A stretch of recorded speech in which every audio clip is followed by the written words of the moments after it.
Selamat datang di Unikasi. Ya, ini squad kami. Ya, program pembelajaran 2021-2022. Kami siap dengan skenario apapun, baik itu online maupun onsite atau tatap muka langsung dan bersentuhan dengan anak-anak di tempat yang sudah kami siapkan. Ada 4 poin yang saya ingin bagikan nanti: model pembelajaran, dasar pemikiran, program pembelajaran, dan program penunjang. Yang pertama, model pembelajaran.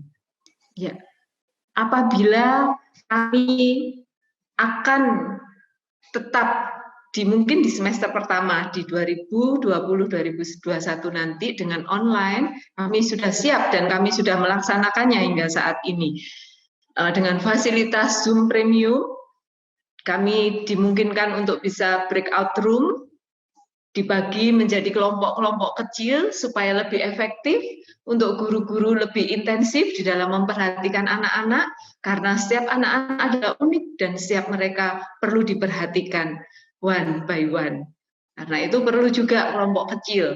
Di setiap grup kami punya 2 guru. Jadi apabila dan grup kami kecil gitu ya, maksimal 16 anak begitu. Nah, dan itu bisa dibagi menjadi 2 kelompok. Selain itu, kami juga ada BK TV.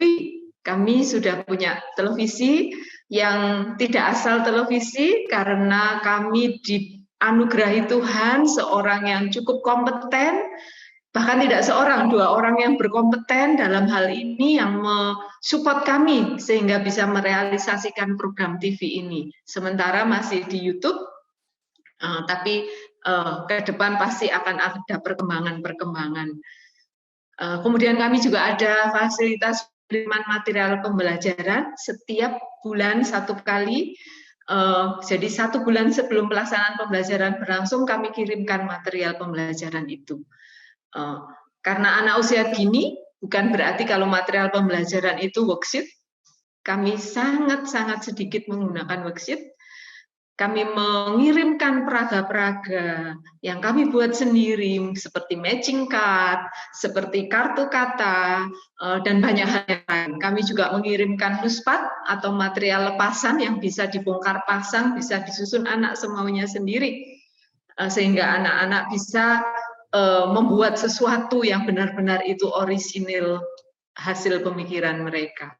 Kemudian kami seperti di sharing orang tua tadi, kami ada kelas orang tua di setiap akhir minggu, setelah selesai kegiatan pembelajaran di Jumat atau Sabtu, kami mengadakan kelas orang tua. Selain untuk mengevaluasi kegiatan pembelajaran yang sudah berlangsung selama 1 minggu, kami juga mensupport orang tua apabila ada orang tua mengalami kesulitan-kesulitan di dalam proses pendampingan putra-putri mereka. Karena kami benar-benar menyadari bahwa bukan hal yang mudah tentunya. Orang tua harus berperan ganda dalam hal ini, sebagai parents sekaligus as a teacher. Dan itu mungkin hal yang baru. Kalau bagi kami guru sudah terbiasa membimbing anak-anak, tetapi bagi orang tua yang mungkin biasa bekerja di luar dunia pendidikan, itu sesuatu yang sulit tentunya. Menyadari hal itu, kami membimbing semaksimal mungkin segala kesulitan yang orang tua hadapi, itu akan kami support untuk bisa ditemukan solusinya. Oke. Apabila onsite, kami pun sudah siap dengan model pembelajaran kelompok, dengan kelompok kecil, dengan 2 guru, menerapkan project based learning dengan BKTV tetap, dan kami memiliki kurikulum yang khusus kami ramu sendiri, begitu ya, karena kami sekolah nasional. Tentunya basicnya dari K13, ada muatan STEAM dengan memasukkan strong point kami punya kurikulum karakter sendiri, ada English Cambridge, kemudian di dalamnya tentunya tidak hanya visi misi sebagai jargon, tapi kami implementasikan dalam kegiatan pembelajaran. Demikian juga dengan core value dan paradigma. Ya, dasar pemikiran kami yang utama adalah bahwa kesehatan dan keselamatan peserta didik, pendidik, tenaga kependidikan, bahkan keluarga dan masyarakat itu adalah prioritas yang utama. apabila kami ingin menerapkan model pembelajaran apa, ini pertimbangan kami yang utama.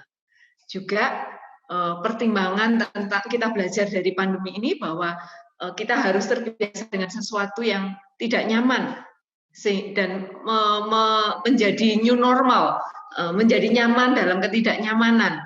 Tapi kami tidak gagap dalam teknologi. Kami mau memberikan yang terbaik buat anak-anak. Demikian juga karena itu kami menerapkan blended learning, tidak hanya sekedar e-learning yang mengirim tugas-tugas kepada orang tua untuk dikerjakan di rumah, tetapi kami lebih banyak berinteraksi dengan anak. Melalui fasilitas Zoom meeting, kami bisa berinteraksi dengan anak sekalipun tidak bertatap muka secara langsung. Oke, ada banyak masukan juga yang kami ikuti dari Menteri Pendidikan, itu menjadi dasar pemikiran kita. Materi pembelajaran di era new normal itu adalah seperti yang diutarakan oleh Direktur Pendidikan tadi, konsep-konsep yang fundamental, konsep-konsep yang utama yang kami ajarkan. Tidak mungkin kami menyajikan seluruh materi, tetapi kami memilih mana itu yang fundamental.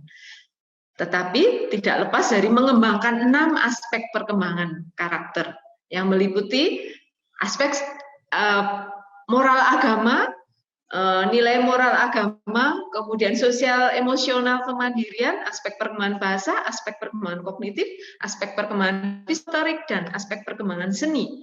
Kami stimulus seluruh aspek itu karena setiap anak unik, tidak tahu dia di mana. Karena itu kami tidak fokus di salah satu aspek yang mungkin kebanyakan hanya mengembangkan aspek kognitif. Anak-anak bisa berhasil sekalipun mungkin dia lebih ada di aspek yang seni sekalipun. Dari sejak dini kami kembangkan itu dan tidak lupa dengan pembentukan karakter.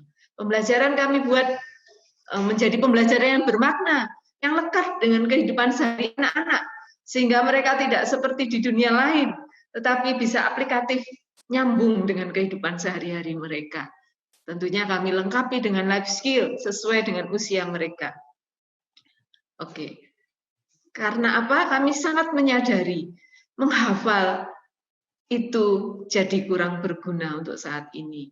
Karena masalah yang dihadapi ke depan akan semakin sulit. Kami akan mengajari anak-anak dengan strategi elaborasi. Oke. Ini metode pembelajaran kami.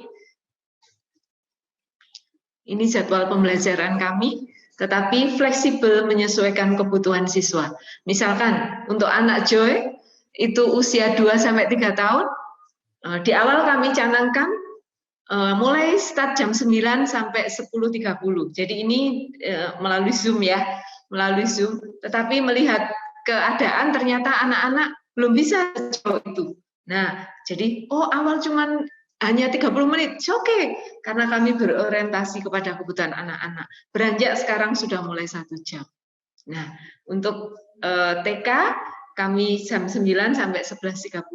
Untuk playgroup 2 ternyata kami sudah jalankan, itu pukul 9 sampai 11, mereka oke, mereka enjoy, bahkan setelah selesai mereka masih ingin berbincang-bincang dengan gurunya, menunjukkan hasil karyanya. Nah, kemudian di setiap hari Senin, setiap seminggu 1 kali, kami ada tayangan televisi melalui channel YouTube.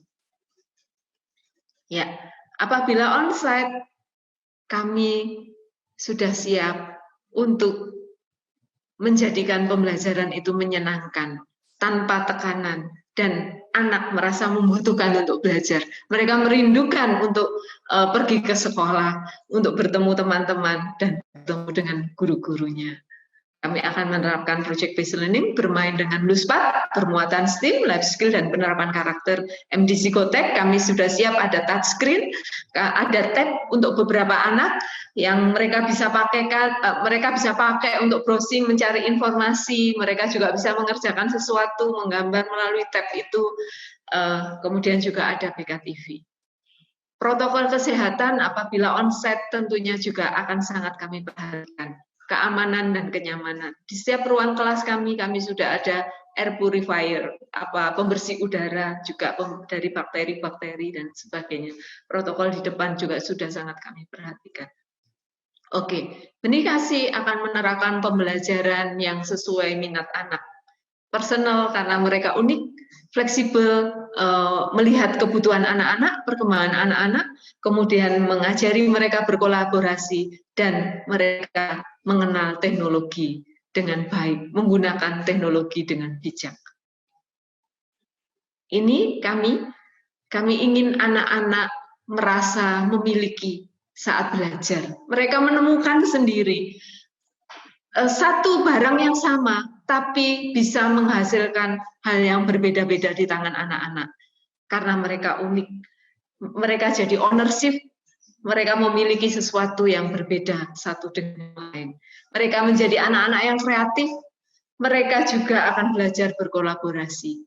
Dan mereka juga akan memiliki critical thinking saat belajar, tidak hanya menghafal, tidak hanya duduk manis mendengarkan paparan guru, tapi dengan melakukan mereka akan menemukan, oh kok begini nggak bisa ya, harus bagaimana, oh harus dimiringi supaya mobilnya bisa jalan.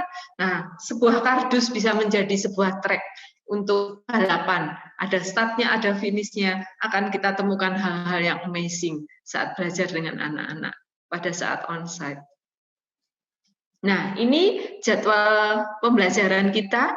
Anak playgroup 1 akan masuk mulai pukul 8 sampai 11. Ada 2 pilihan, Senin, Rabu, Jumat, Selasa, Kamis, Jumat.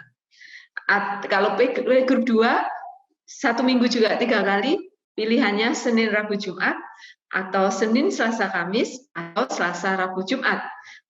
Untuk anak TK masuk mulai hari Senin sampai hari Jumat 5 kali. 7.45 sampai 12.15, 4,5 jam. Tapi mereka tidak akan pernah boring karena mereka belajar dengan bermain. Ya, kegiatannya overall sama, ada kegiatan awal, istirahat, kegiatan inti, dan kegiatan penutup. Kami jangan khawatir, sekalipun online, anak-anak akan tetap mendapatkan porsi yang sama. Ada devotion, di mana setiap hari kita bawa anak untuk mengingat Tuhan, mengenal Tuhan. Ada mengalirkan karakter, ada engram, di mana dari dini anak-anak diajak bergerak untuk menstimulasi otot gerak mereka, sehingga saraf refleks mereka itu berkembang dengan baik sesuai perkembangan usia mereka. Ada keaksaraan dan tentunya ada hal-hal lain yang menyenangkan. Kemudian di kegiatan inti adalah kegiatan play and learn yang mereka bisa, yang berpusat kepada anak. Mereka bisa memiliki tadi itu yang namanya ownership itu. Akan ada pembimbingan yang bertahap sesuai usia mereka. Semakin besar mereka, anak-anak, semakin fungsi guru dalam membimbing semakin dikurangi. Guru as a facilitator itu benar-benar kami lakukan. Ya, ini program penunjang kami. Ada outing program, ya. Sekalipun online, kami juga merencanakan outing program yang spesial, gitu ya. Apabila onsite, apalagi, dan ini sudah kami jalanin bertahun-tahun, ada spesial outing yang anak-anak bisa bersenang-senang bersama teman-teman dan keluarga. Ada outing sesuai tema. Outing sesuai tema, anak-anak kita bawa sesuai temanya, tematik. Misalkan bisa saja diajak pergi ke peternakan atau perkebunan atau ke sebuah perusahaan sesuai dengan tema. Ada project tema, ada project of entrepreneurship juga, ada puncak tema untuk mereka menunjukkan hasil karya mereka, mempresentasikan di depan orang tua. Ada student fellowship 1 bulan 1 kali di hari Sabtu, gitu. Ini juga kehadirannya kita masukkan di dalam penilaian karakter. Kemudian ada kelompok pemuritan. Ada ekstrakurikuler yang kami sudah ada hingga saat ini adalah Conversation Club, Mandarin, Vokal, Dance, Lego, and Art. Ya.